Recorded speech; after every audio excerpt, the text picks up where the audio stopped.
il y avait un côté un peu Far West à l'époque et aujourd'hui, maintenant, putain, tous les entrepreneurs, ils sont hyper politiquement corrects et vas-y, à chaque fois, on surenchérit, bah attends, mais moi, c'est pas 3 semaines de congé parental pour le père, mais ça va être 2 mois, machin. Putain, un moment, ça va quoi. Attends, pause. C'est quoi le Crayon Média ? On est une équipe qui vous propose du contenu vidéo respectant 3 piliers. Le débat, l'ouverture d'esprit et la pluralité des opinions. Notre but, faire réfléchir et permettre la libre circulation des idées. Bonne vidéo. Bon, ça Salut. Pardon. Salut à tous, on se retrouve pour une nouvelle interview entrepreneur. Je suis aujourd'hui avec Arthur de Soultray. Salut Arthur. Salut Valorant. Tu as monté tout d'abord Vicomte Arthur et aujourd'hui tu viens nous parler de Thunderstone qui est ton projet depuis un an et demi maintenant. Qu'est-ce que Thunderstone et quelle était ton idée de départ ? Bah, tout d'abord, bienvenue voisin. Merci voisin. Donc il est au 2e et moi au 4e, donc t'es sympa, tu t'es déplacé. Ça fait plaisir, on a fait quelques étages. Je suis un grand fan avec Madame du Crayon, donc déjà bravo pour ce que tu fais. Merci beaucoup, ça fait très super plaisir. boulot et t'as des super invités. Donc j'espère que je vais être au moins à la moyenne là. Ah bah ça c'est sûr que tu l'es. Et puis j'ai beaucoup de gens que je connaissais qui ont porté du Vicomte Arthur. J'ai même moi reçu un polo Vicomte Arthur pour mon anniversaire un jour. Quand j'étais petit. 16 ans. Non, plus petit. J'étais plus petit. Ok. J'étais trop petit pour le dire. Thunderstone, je l'ai monté il y a 2 ans maintenant. Ouais. Donc c'est un peu l'avenir du magasin. Donc c'est une solution digitale qui se met sur des bornes tactiles en point de vente. Donc aujourd'hui, le magasin, il se fait à la fois dans le digital et dans le physique. Donc on appelle ça le Figital. Et donc si j'ai bien compris, en fait, tu as un vêtement que tu peux avoir dans le magasin et Voilà. après tu peux décliner par exemple les couleurs ou les motifs sur la borne. Exactement. S'il manque une taille, une couleur, tu peux l'acheter sur la borne. La particularité de la borne, c'est que le stock est connecté directement sur l'e-commerce de la marque présente en boutique. Nous avons réalisé 10 000 € de chiffre d'affaires en 15 jours. Donc en vente additionnelle, franchement, c'est juste génial, voire énorme pour nous. Et certaines personnes rentrent directement dans la boutique et vont tout seuls sur la borne. On sent que les gens sont complètement à l'aise par rapport à ça. Ok. Donc ça permet au magasin de vendre des produits qu'il n'a jamais portés. Donc tu vois, quand tu as un confinement, le magasin il a des produits pendant 3 mois qu'il a dû payer. Tu as une grève, tu as des gilets jaunes, etc.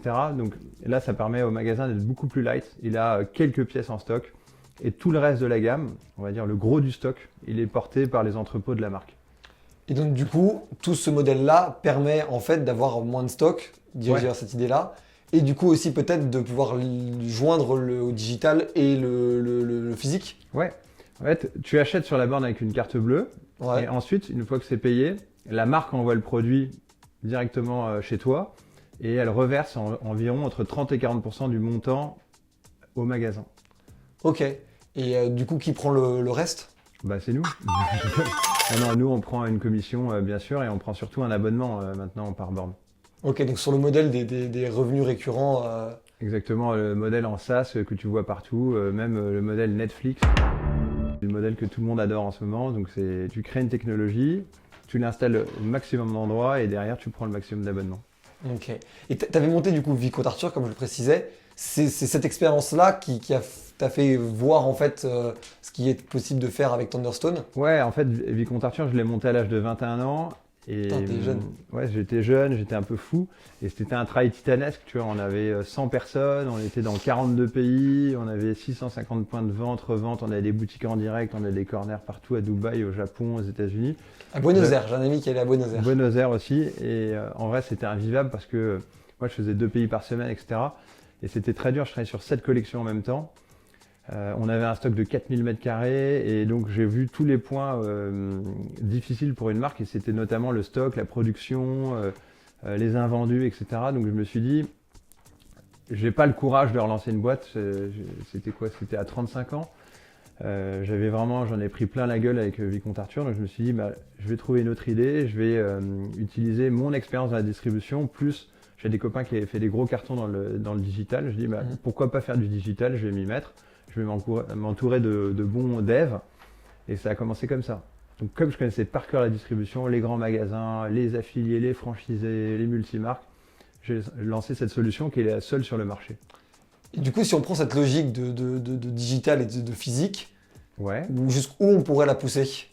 Bah. Jusqu'où on pourrait aller dans d'autres business dans cette logique de, en fait, on a le physique Ouais, pour tu- les vêtements et après le... Ouais, tu peux aller absolument partout dans tous les business. Hein. Ça peut être la food, ça peut être même la jardinerie. Là, on fait toute une collection avec une très belle boîte qui fait des portables reconditionnés. Donc là, on va installer des corners chez Darty, à la Fnac, chez Boulanger, etc. Donc tout le côté figital, en fait, le fait de vendre un produit qui n'est pas forcément sur place, ça peut s'étendre à toutes les gammes. Donc c'est ça qui est passionnant et c'est pour ça que j'avoue qu'en ce moment, nous, ça cartonne.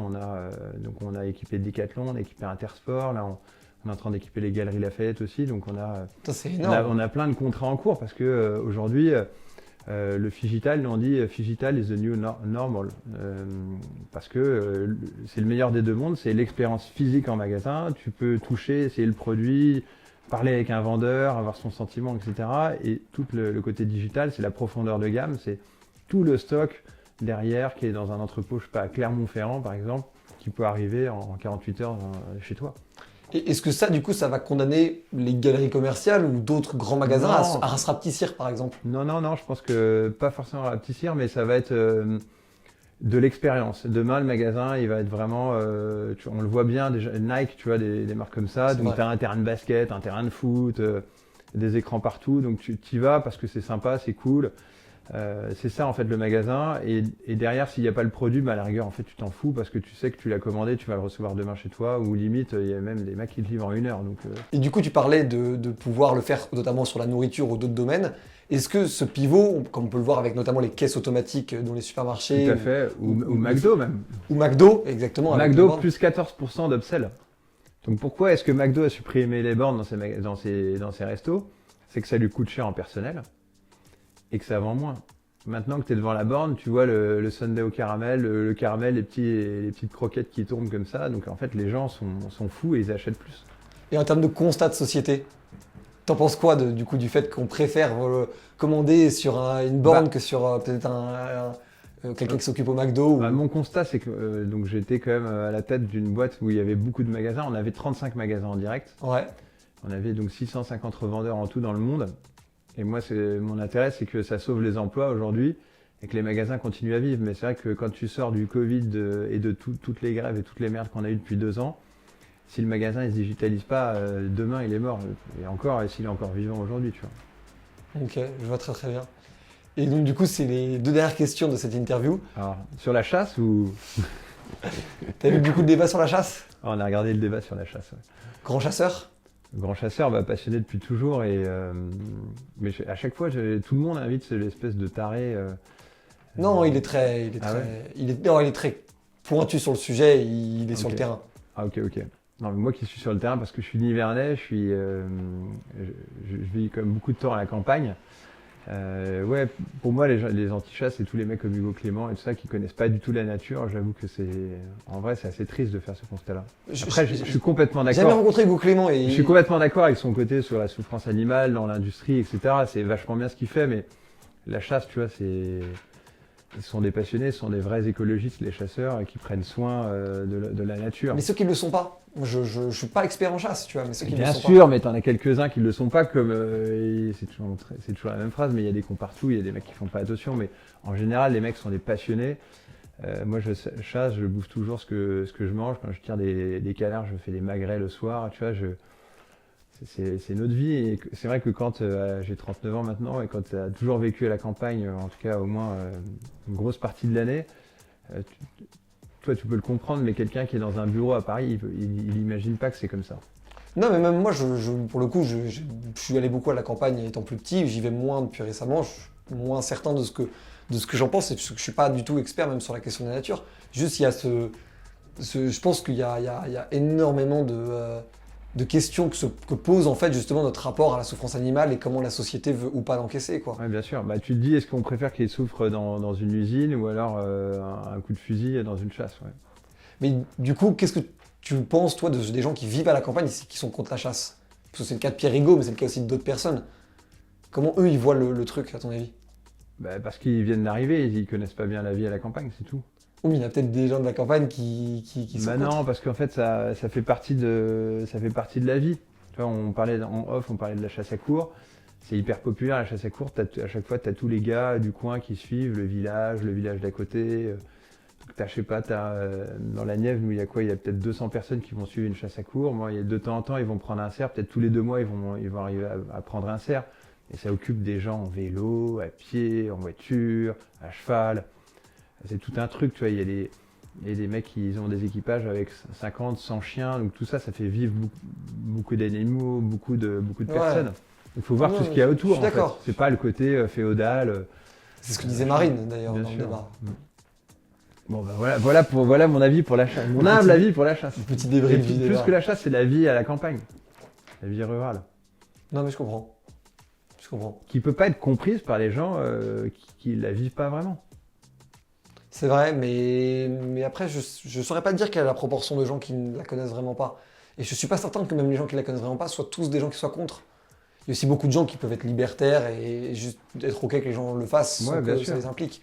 Et aujourd'hui aussi, il y a un problème avec tous les interdits, quoi. On n'a plus rien le droit de dire, de faire et tout, c'est cauchemardesque. Tu le ressens toi même dans l'entrepreneuriat? Oui, je le ressens et il faut être toujours très politiquement correct et tout ça, c'est un côté hyper gonflant. Ouais.